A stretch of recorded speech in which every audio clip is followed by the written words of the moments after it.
Welcome to the Edges of Lean. I'm Bella Engelbach, and in this podcast we explore the human and creative side of lean thinking, unusual places where lean thinking is practiced. We meet people who are practicing continuous improvement in many different flavors and styles. So come along with me on a journey to the edges of lean. Episode 23, Continuous Improvement and the Kind Leader, with today's guest, Karyn Ross. Karyn Ross is an internationally acclaimed keynote speaker, consultant, coach, and practitioner. But when people ask her what she does, she simply says she's on a mission to help people create a kinder, better world. She's the author of 6 books, and she's here today to talk about her new book, The Kind Leader, A Practical Guide to Eliminating Fear, Creating Trust, and Leading with Kindness. Karyn Ross, welcome back to the Edges of Lean. And I'm just very excited to have you here today because you have a really exciting new project that you're sharing with the world and that you're launching with a whole week focusing on the amazing work that you're doing. So can you just get started by telling us what it is that you're doing?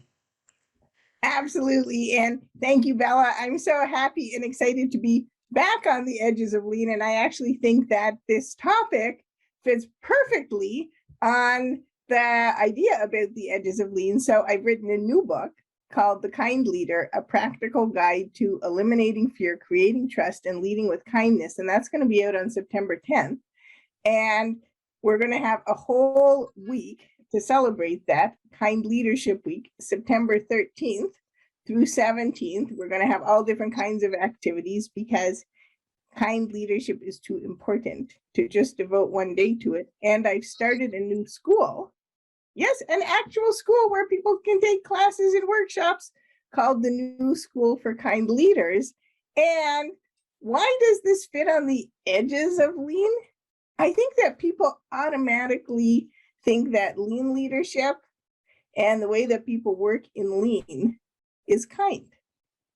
I think that actually kind leadership goes beyond lean leadership, and we can have a fabulous discussion about why I think that. Well, okay.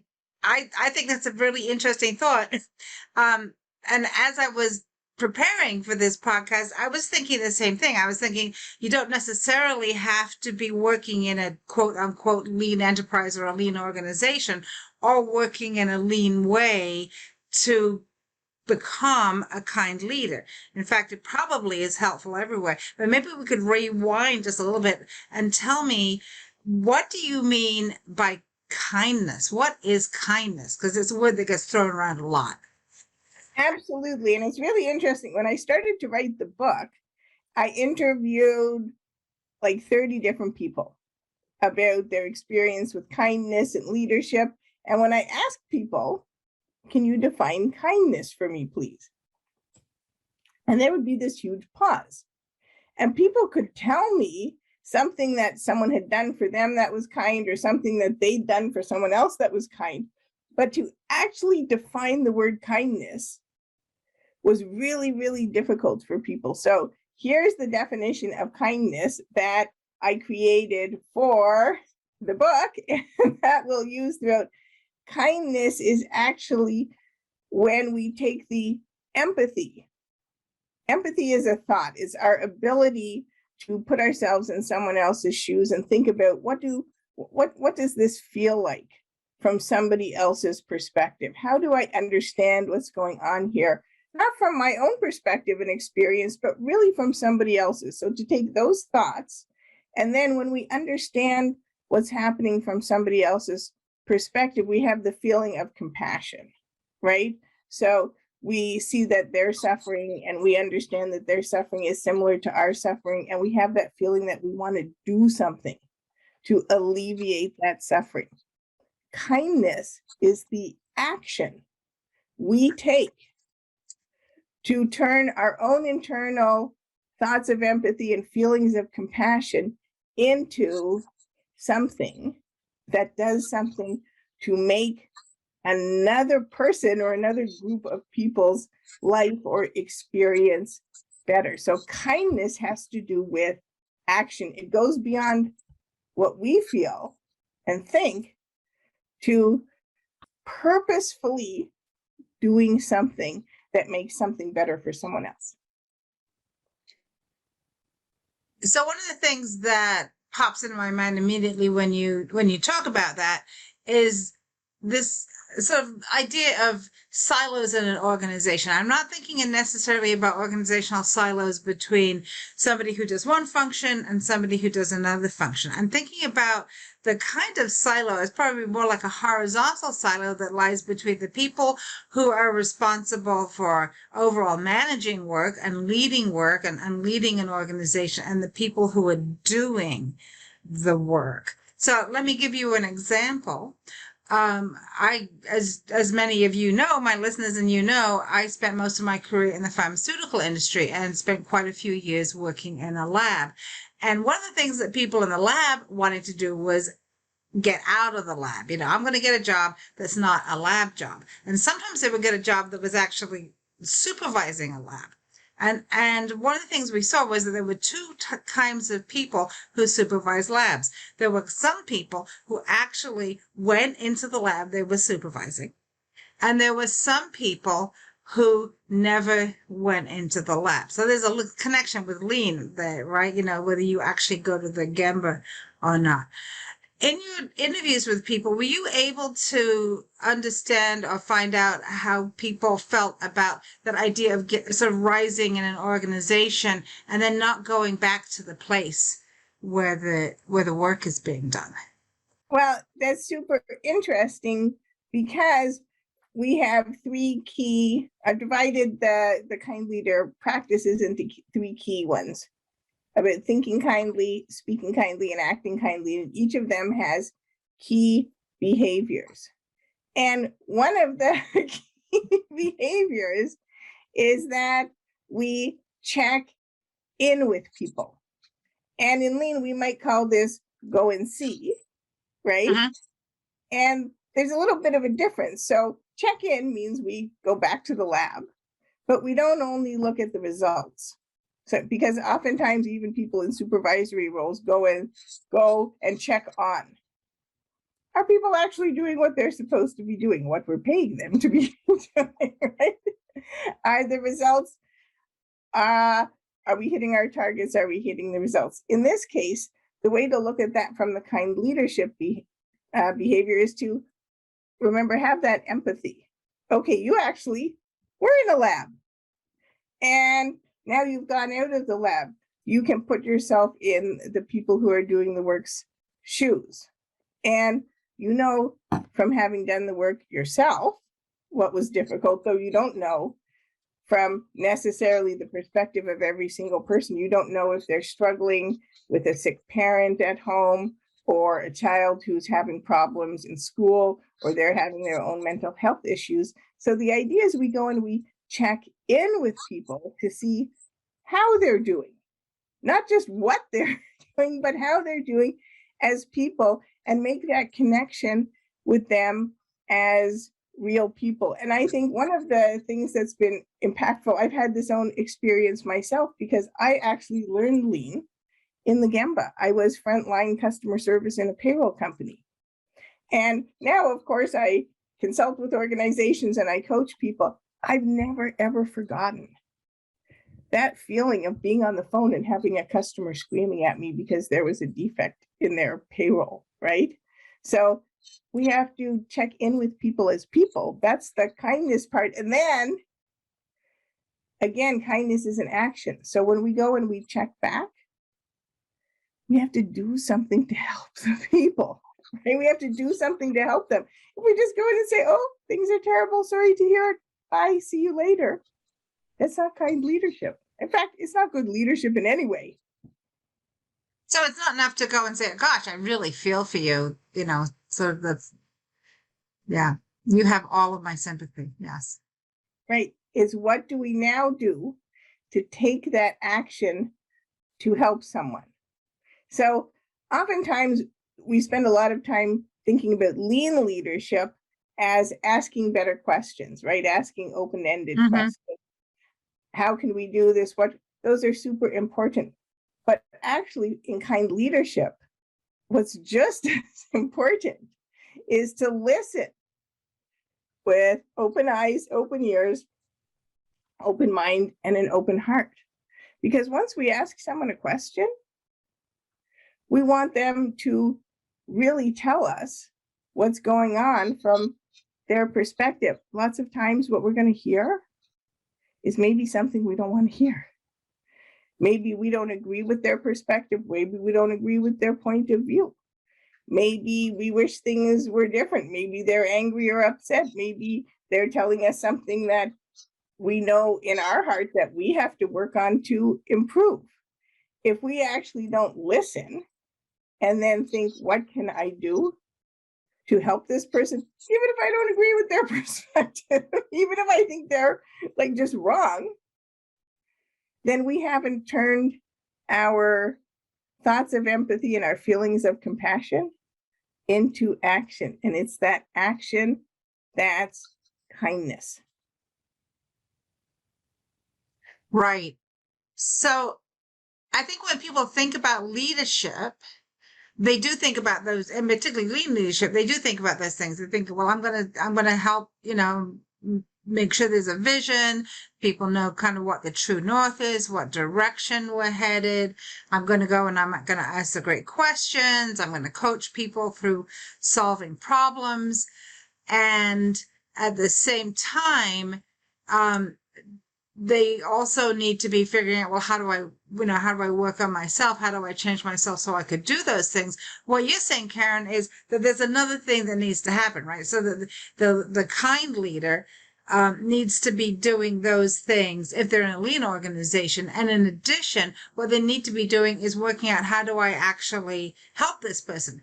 Now, how far does one go, right? I mean, so I'm going to give you a great example. I work with an organization, and the owner of the organization had a higher level manager come to them and say, there's this one employee is having problems, and we've done all these different kind of things, and we want to let the person go. And they'd been a long time employee, and the owner, it didn't sit right with him. And he's a very kind and thoughtful person. So he actually went to have a discussion first with the manager, and then he went and talked to the employee, and he found that the person who was the employee was having financial difficulties. And he figured out how to actually help the person. So some of the other employees were complaining that, it wasn't turning up in the uniform, etc., right? So the owner made sure that he gave him some extra money to get the things that he needed so that others could feel more positive. So when you think about people as human beings, why actually could we not do something like that to help them? Right? So once he did that, actually, it helped, and things got better. The person kept their job, and we're all good. I think that leads then into the question of how do you have that difficult conversation? So if you need to go to an employee and say, you're not, for example, dressing the way that we expect the people in this organization to be dressing, whether it's a uniform or or something else, or some other difficult conversation. Obviously there are ways to have difficult conversations that are difficult, right? And there are ways to have difficult conversations that feel kind, but are actually not kind. So is there a key to having a difficult conversation in a way that truly is kind? Yes, and I love it that you're asking this question, because when I started working on the book, so many people said to me, well, you can't have kind leadership because, kindness is weakness and leadership needs strength. How are you going to have all those difficult conversations that leaders need to have if you have kindness? You have to be like, it's not going to work. And I thought, oh, well, here's part of the problem, because because actually leaders are always going to have a difficult conversation. And when you think about it, it takes a lot more strength to actually have a difficult conversation in a kind way than it does in an unkind way. When we fly off the handle, when we shout at people, when we call people names, we do all of those things, doesn't require that much strength. When we disagree with someone's perspective and we want to have a conversation with them, it's going to take a lot of strength and a lot of planning to actually have that conversation in a kind way. And remember, a kind way means that we're thinking about the outcome, a positive outcome for the other person. So the first thing to do, and we're actually having a whole course on this fall at New School for Kind Leaders called How to Have a Difficult Conversation Kindly. But the key is really to focus on the other person and to start by assuming positive intent. That's our first think kindly, our first think kindly behavior. Assume positive intent. From our lean background, we know that we are wrong at least 50% of the time, right? That's what Taiichi Ono taught us. So we should assume that the person is doing something, whatever they're doing, for some kind of beneficial reason or a reason that makes sense to them. It might not make sense to us, but we shouldn't assume we know what that is. So we should go, and oftentimes, because I've been in these kind of conversations, they often start out with the leader pointing their finger and saying, hey, you did this and this and this, or this result happened and this and this and this. They're often focused on the ends and focused on statements versus questions. So what instead if we went and thought, okay, I'm going to assume positive intent. Here's this person. And of course, the end didn't turn out right, but I'm going to assume they had a good intention. And I sit down and I say to them factually, I see that this has happened. Could you please tell me more? And then again, so first, as leaders, we're used to talking first. What if we listen first? And then we listen, and again, listen with open eyes, open ears, open mind, and an open heart. And then think and work together to think, here's the outcome. What can we do in a positive way to help this person achieve that outcome? And if I'm not going to tell you that it's going to be easy, but what difficult conversation is easy? But it can be kindly, right? So that I don't have to attack you and make you feel terrible. You don't have to fight back with me and make me feel terrible. And when a leader has that kind of difficult conversation kindly with someone, that person learns how to have a difficult conversation. And when they go home and they have to have a difficult conversation with their partner or their child, because goodness knows we are going to have a difficult conversation with our partner or our child. How many times a day, Bella? How many times a day, right? Many sometimes, yeah. Yes, they're now going to have a model of how to have that conversation kindly. So we're going to bring that kindness outside of the organization to people's families, and then people in their family learn how to have a difficult conversation kindly. They bring it out to community organizations that they're in, and we can actually change that system. Starting with what's happening at work. That's it's beautiful. And it's interesting, you reminded us of Taiichi Ono saying that we're wrong at least 50% of the time.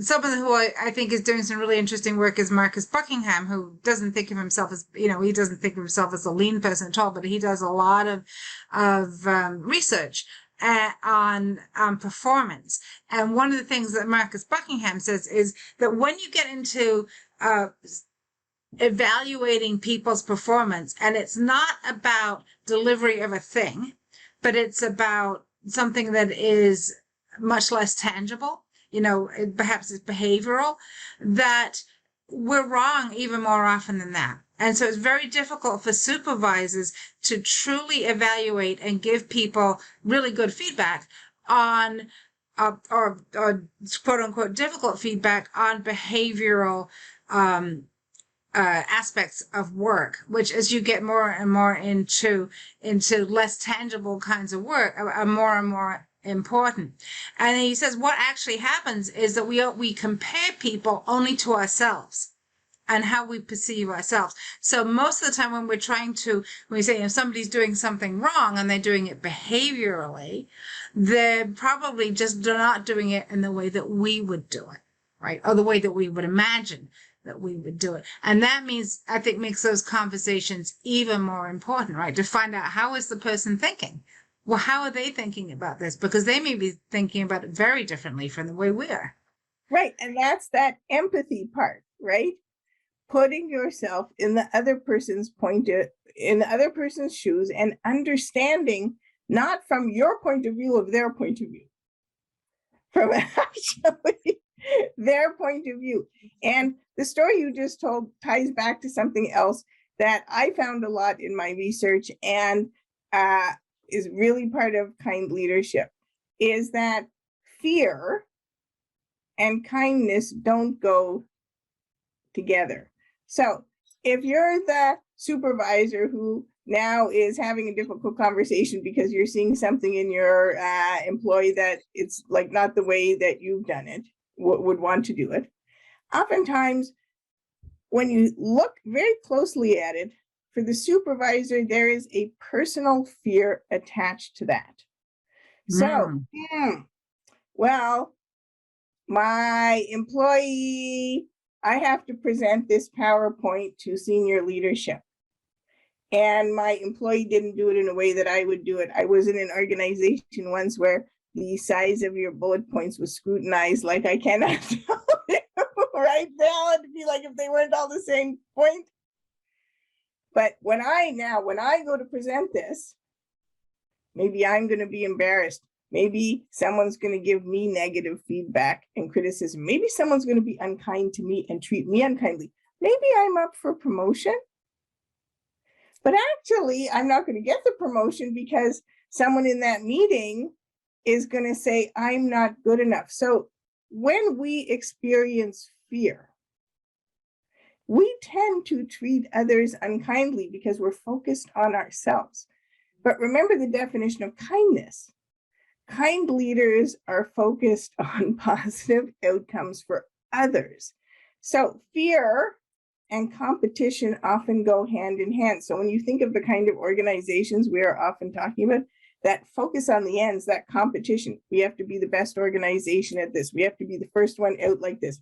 Our team has to get this result. That all of those things cause fear in supervisors who then take that fear and treat others unkindly because of their own fear. And again, that vicious circle of fear. Okay, yeah. You remember it, Bella, that cartoon when we were growing up, right? The manager yells at the employee goes home, yells at their spouse, the spouse yells at the child kicks the dog. Well, guess what? As our fabulous friend Deandra Wardell said, and you can read in the book, that's not the end of the circle because that child then goes to school, bullies other kids, grows up, becomes the manager who yells at the employee who goes home and yells at their spouse. So that system, that cycle continues. Again, we have the opportunity to change that by having leaders who deliberately act with kindness. Kindness and fear don't go together. And then when we have those difficult conversations kindly, when we actually really treat people kindly, when they feel they can bring their whole self, they learn that at work, they take it back home, and we create a virtuous circle of trust and kindness. And that is how you change the world, simply by how you treat somebody at work. Correct. Or at home. Right. Correct. And I'd like people to think about this, because some people who will be listening to this will say, well, I'm not in a leadership role. I don't have a leadership title. I'm the person who's coming and typing in people's payroll 40 hours a week, right? I'm not a leader.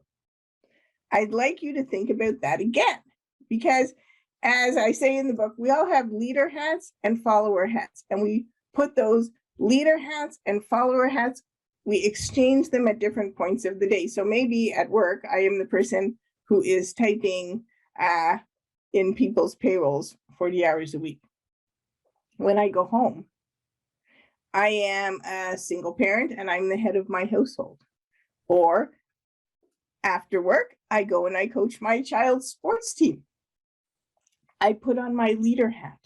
So what leaders, we spend, how much time do we spend at work in our adult life? Bella, more time than anything. So what we learn about leadership at work, we actually learn that by osmosis, and we take it to every other situation. So we may not be in a leadership role at work, but actually at home we are, or in a community organization we are. And then we take what we've learned and we teach other people, and other people in those organizations have their follower hats on, but maybe actually then they go to work and they're in a leadership role and they put their leader hat on and they learn how to lead with kindness. Every single person is a leader. Well, I think even somebody who is at work feels like they're always in a follower role has those opportunities to be a leader even at work, right? So, you're sitting there typing in the payroll 40 hours a week. One day there's going to be a new payroll person. So you can be the leader in welcoming that person and figuring out what does this person need to be successful over and above what their manager is going to do for them, right? So there's always an opportunity to do that kind of leadership, even if you're not the leader of the department or the organization, and opportunities to practice that. So if you think about like how could this like build on itself, it's very, very powerful. Absolutely, absolutely. And I think we all need to become much more conscious of actually when we're wearing our leader hat, right? Mm-hmm. And then how we're acting, because leaders lead, and my definition of leaders are anybody who has at least one person following them. Well, we often have one person following us, right? And what you do as a leader makes a huge impact on that person who's following you, right? And people always think, oh, well, people aren't going to pay that much attention to what I'm doing. Bella, people are paying attention to what people are saying and people are doing in leadership roles constantly. Your words as a leader carry a lot of weight, and they travel fast and they travel far. I'd like to go back to what you were saying about competition, because I think a lot of organizations internally set up competition, even though they don't think about it every day. And that is through their performance evaluation system. When they are going to when they're going to assign people a performance number, pay them according to performance, which is, there's a lot of debate about whether pay for performance is the right thing to do or not. And I don't want to get into that. But when you were talking about, why does the leader feel fear? I could just picture this, the leader, and this may be somebody who is an internal consultant, a lean consultant, continuous improvement consultant in an organization, may be concerned in the back of their mind that they are going to be evaluated. And so if somehow they're in competition with their peers, that might impact their ability to behave in a way that really drives the kind of behavior that we're looking for. And then once you get into fear, right, there are all sorts of other unfortunate consequences of fear. So if Karyn Ross, and I know I haven't sort of prepared you for this question, if you were responsible for designing performance management for organizations that want to have kind leaders, how would you do that? Well, it's all right that you asked this, because this is actually a topic covered in the book. So it's perfectly fine. So if you read the book, you're actually going to find this information. And I absolutely agree Read with the you. book, everyone. So here's the thing. When we have that performance evaluation, we're already judging people on the ends, the results of their work or their effort. And in fact, oftentimes we're not looking at them as human beings, right? We're just looking at, oh, here's Karyn, payroll processor, and how many checks did she produce? How many checks did she produce accurately? Now you've reduced me to a number. And so then sometimes we add up all those numbers, and then we have those 9 blocker things in performance and say you're in 2 or 3, you're in 5. And what happens is that we set up people to automatically know they're in a competitive situation with others, and to focus on themselves, their performance, and make decisions that actually don't focus on our customer or the organization. They focus on ourselves. So if this were me, first of all, I would get rid of a lot of the different competitive things we have. Teams.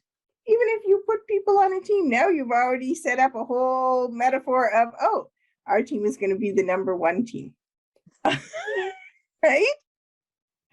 I would actually never have performance evaluations that were once a year and gave you a number. We can have daily connection, check in daily. If your kind leader is coming to check in with you daily, you could make adjustments during the day. Why don't we just make commitments to people that we're actually going to hire you? You're not going to be a perfect person. Nobody's going to be a perfect person. We're going to help you to be successful in your life, and we're going to help you to be successful here. If we think back to Toyota, right? At the beginning of the birth of Lean, that's the commitment that they made to their employees. In exchange for their employees to really help them to improve and build up the company and build up Japan, that they weren't going to have to worry.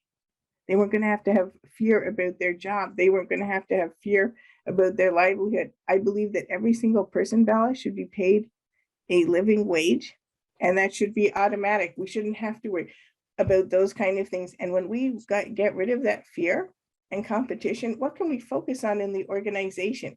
We have what I call the continuum of kind leadership in the book.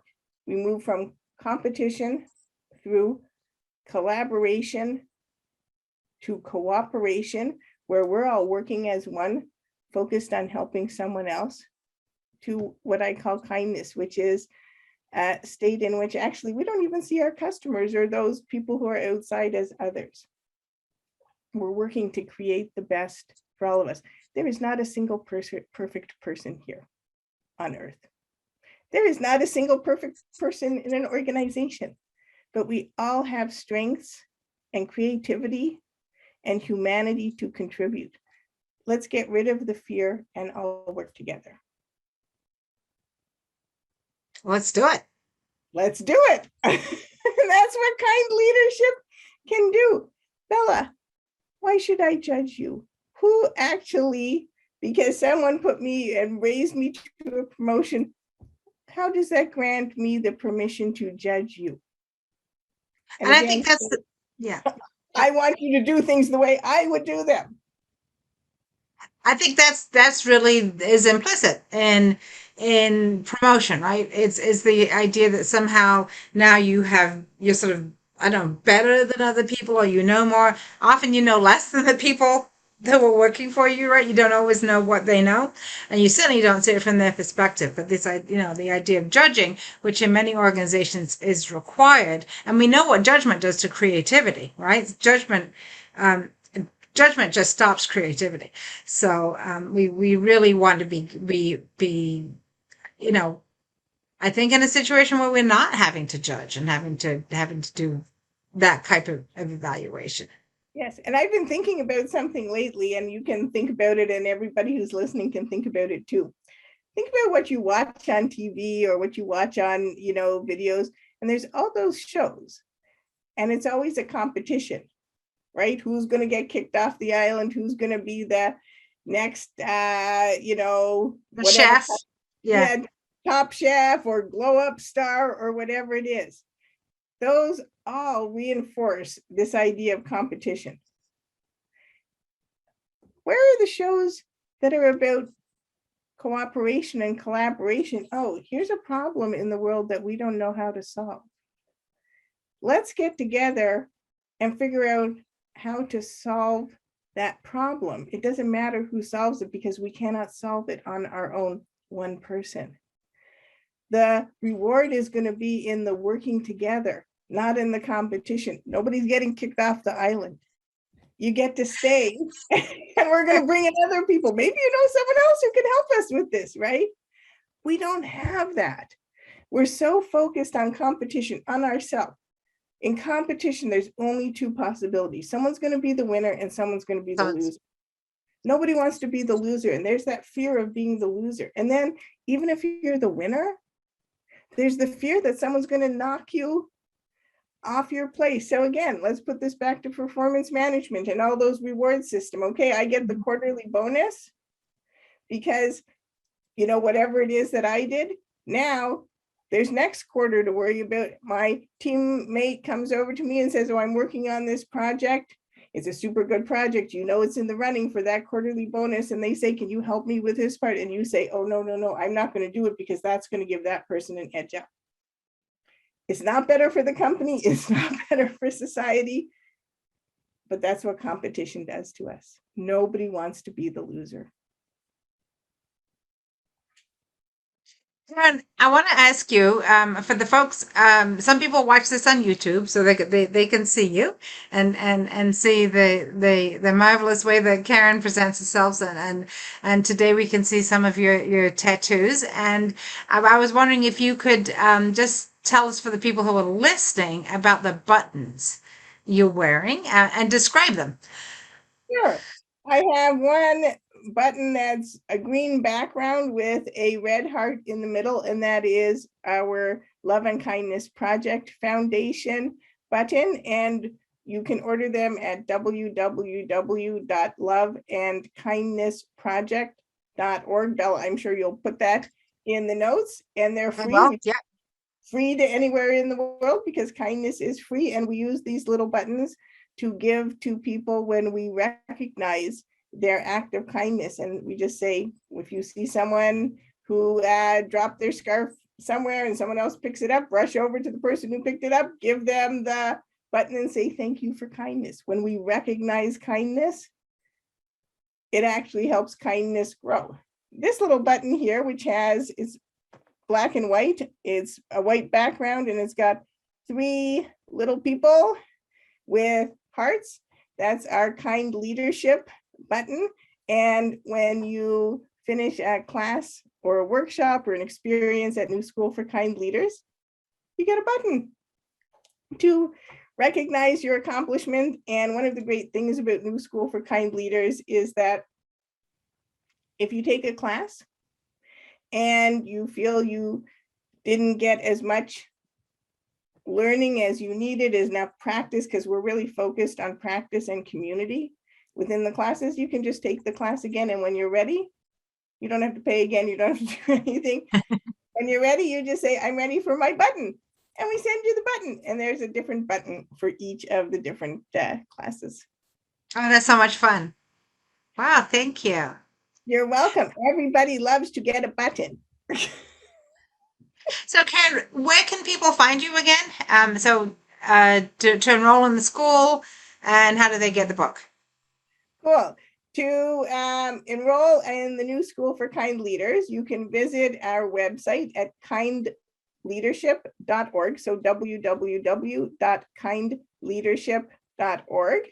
And you can also follow our page on LinkedIn and Facebook at the New School for Kind Leaders. You can find me at KarynRossConsulting.com or at the Love and Kindness Project Foundation. And a few weeks ago, I had a very nice young man who listen to a podcast that I was on. And at the end of the podcast, I said what I always do.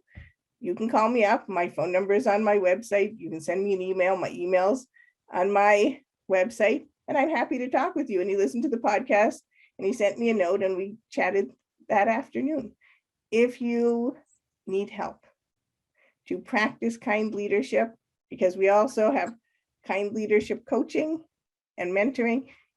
If you're not sure how to act kindly in a certain situation and you need help, please contact me, because no act of kindness is too small. Every act of kindness you do, every word of kindness you speak makes a huge positive difference. You're a leader, and your kind leadership changes the world. Thank you. Thank you, Karyn. It's been so much fun and a great pleasure talking with you. And I wish you all kinds of success with the book and with the school. And you'll probably see me hanging around there too. So I can't looking wait forward to seeing everybody at Kind Leadership Week, September 13th through 17th. Ella, thank you so much. Thanks for coming. This is Bella Engelbach, and I'd like to thank Karyn Ross for being my guest on The Edges of Lean. How will you demonstrate kind leadership? We'd love to hear from you. Find Karyn at KarynRossConsulting.com or on LinkedIn, or comment wherever you watch or listen.